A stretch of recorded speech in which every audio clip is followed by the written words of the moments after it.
Welcome back to another edition of Between Two Fars. I'm Warnicki Miller, and I am joined once again by Bob Vogt. He is our Deputy Director for the Acquisition Integrity Program here at NASA.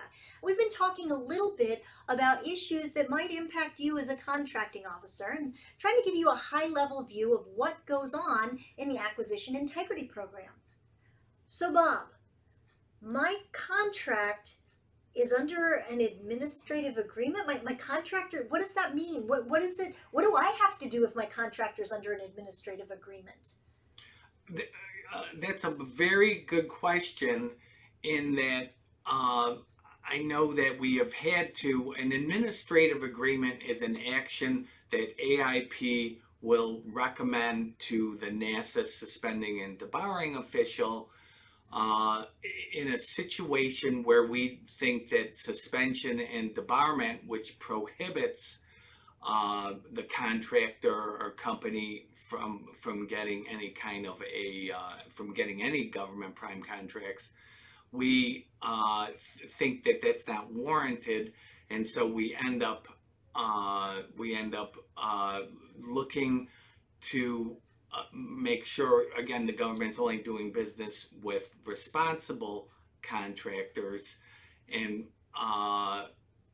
in the case of a contractor that's engaged in some kind of misconduct, we may enter into an administrative agreement with that contractor, so where they would meet the criteria that would be spelled out in there in order to be able to show that they are a responsible company to do business with. And typically, an administrative agreement is for a period of years. It will include provisions in there requiring the contractor to address whatever processes may be an issue, whether it's accounting system problems, whether it's quality control.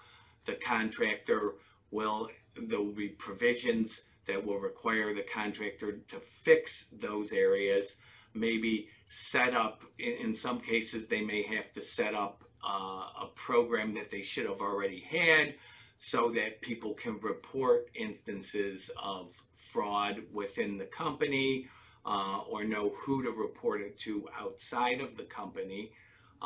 So there can be different types of provisions that can be included in the administrative agreement. Now, in many cases, the administrative agreement will have an outside consultant or an outside monitor, an independent outside monitor, to make sure that the contractor is complying with the terms of the administrative agreement.